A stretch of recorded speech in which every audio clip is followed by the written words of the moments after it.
De 10 minutos. Gracias, presidenta. Bueno, lo primero de todo, muchísimas gracias a Javier Martos por estar aquí, a UNICEF, por venir aquí, por trasladarnos sus propuestas y porque las podamos incluir en las políticas que discutimos y que aprobamos en la Asamblea de Madrid. Desde que el Grupo Parlamentario de Podemos existe en la Comunidad de Madrid o desde que Podemos llegó al conjunto de las instituciones, no solamente en la Comunidad de Madrid, sino también en el Congreso de los Diputados, hemos trabajado por hacer políticas para la infancia, porque se hagan desde los gobiernos políticas para la infancia, no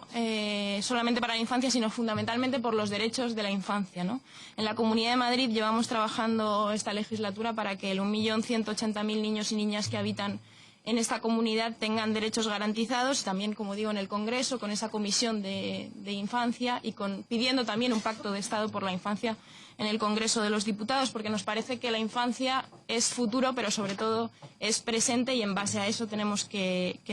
trabajar, ¿no?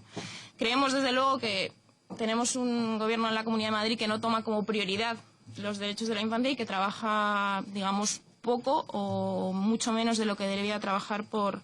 esos derechos, ¿no? Y lo que queremos debatir aquí y plantear también en esta comisión es qué podemos hacer, a qué tipo de acuerdos podemos llegar para garantizar esos derechos de la infancia y para que los niños y niñas sean tratados como sujetos de derechos y no como objetos de protección, porque muchas veces bajo el pretexto de protegerles al final se vulneran sus derechos, ¿no? El interés superior del menor es una guía que debe estar en todas las políticas de infancia y en todas las políticas públicas que se desarrollen que afecten a la infancia, desde luego, pero creemos que el interés superior del menor debe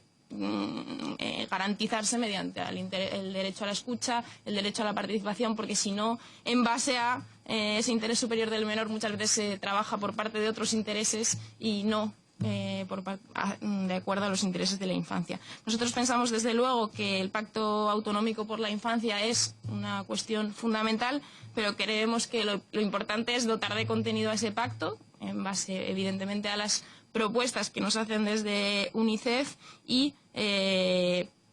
generar que esas políticas y garantizar que esas políticas tienen presupuesto, desde luego, ¿no? Porque vemos una y otra vez como desde los últimos años, con la crisis política que hay, se apela una y otra vez a los pactos de Estado. Hay pactos de Estado para todo, como el Pacto de Estado, por ejemplo, contra la violencia machista, pero luego, a la hora de la verdad, después de aprobarse los pactos, vemos como los presupuestos que se habían prometido, como en el Pacto de Estado, por ejemplo, contra la violencia machista, no están. Y, por tanto, esas políticas no se pueden desarrollar, se sobrecarga otra vez a las comunidades autónomas y a los municipios, pero sin financiación, y, por tanto, se deja una vez más a la población, que en ese caso hay que proteger en situación de vulnerabilidad, como por ejemplo las mujeres, y en el caso de que sucediese con los niños, como los niños y las niñas, ¿no? Por tanto, contenido del pacto y también perspectiva de la infancia que incluya indicadores para poder evaluar esas políticas y que indica también, como llevan pidiendo desde hace tiempo por UNICEF, que, por ejemplo, los presupuestos de, en este caso, la comunidad autónoma esté desglosada para que sepamos cuánto se está dedicando realmente a la infancia. Por abordar los temas centrales que hay en su informe y algunos más que a nosotros nos parecen fundamentales. En primer lugar, desde luego, la pobreza infantil es el problema fundamental. Estamos en una situación gravísima, considerando que 1 de cada 3 niños está en esta situación, y desde luego no es un problema de los niños y las niñas, ni se puede atajar únicamente con políticas específicas para la infancia, sino con políticas que vayan al conjunto de la sociedad respecto a la precarización del mercado laboral, a la reducción de los salarios, al descenso de la renta personal disponible y a la desprotección social que hay, ¿no? Y en la Comunidad de Madrid, cuando hablamos de protección social, pues lo mismo, consideramos que el Partido Popular lleva muchos años trabajando para que los servicios sociales no sean un pilar más del estado de bienestar, sino que sean algo aparte, no considerado de la misma importancia como sanidad o educación. Y en ese sentido, cuando hablamos de servicios sociales, uno de los elementos fundamentales para garantizar esos derechos a la infancia, nos parece que se genera una vez más esa imagen de que los servicios sociales son caridad y no un derecho fundamental. Nosotros queremos trabajar porque los servicios sociales sean derechos fundamentales, ¿no? Pero con respecto a propuestas para familia y hogares, nos parece fundamental la propuesta de prestación por hijo a cargo que se plantea en el informe y que ya hemos planteado en el Congreso de los Diputados, una propuesta en forma de ley que ha sido bloqueada, pero también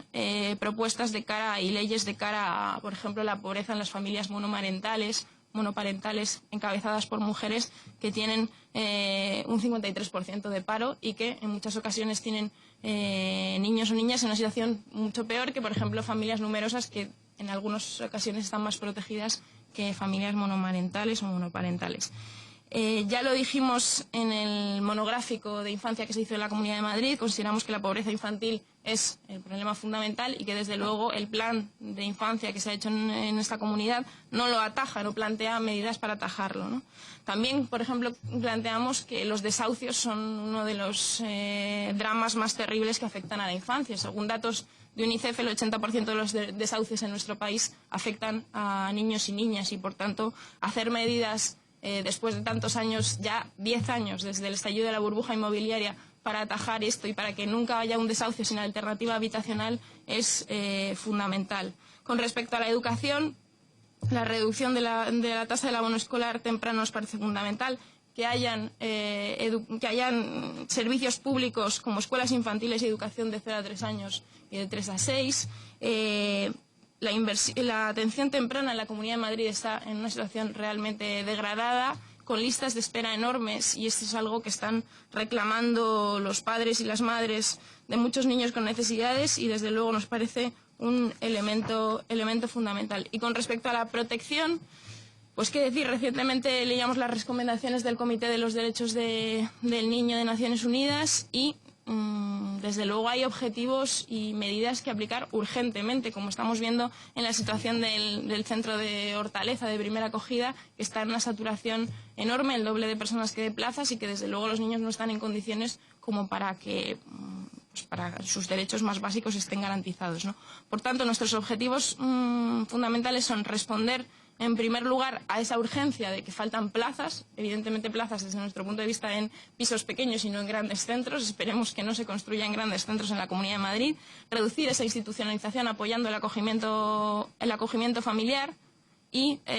recursos de acompañamiento y apoyo psicosocial, es algo fundamental. Y también trabajar con las familias para que las retiradas de tutela sean algo lo último. En el caso de que tenga que suceder, lo último, y que todas las familias tengan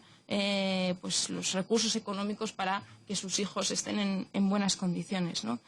Los menores extranjeros no acompañados y las víctimas de trata coincidimos en la necesidad de que son una prioridad. Estamos viendo lo que está pasando en Melilla, cientos de niños durmiendo en la calle sin derechos, sin escolarizar, y creemos que se tiene que trabajar desde una perspectiva preventiva y no punitiva, y que se debe trabajar garantizando que los niños son antes niños que extranjeros o que inmigrantes, cosa que no está sucediendo en demasiadas ocasiones cuando vemos, en primer lugar, que no se les garantiza el permiso de residencia o de trabajo y, en segundo lugar, cuando, ya digo, por ser menores extranjeros se quedan en la calle porque no hay recursos y porque no hay las suficientes garantías en una sociedad como la que vivimos para que se integren, ¿no? Con el acogimiento familiar, nosotros desde hace tiempo hace ya un año, hicimos una proposición no de ley en la Asamblea de Madrid para fomentarlo y pedíamos en primer lugar que se aumentasen las prestaciones, pero fundamentalmente que se cambiasen tanto los criterios como que se hiciese más apoyo técnico a las familias que acogen, ¿no? Y que se fomente por parte del Gobierno de la Comunidad de Madrid, porque es una medida que está absolutamente desconocida a día de hoy, pero sin embargo lo que hemos visto es que se ha anunciado que ha habido un aumento de las prestaciones, pero muchas de las familias que estaban acogiendo en régimen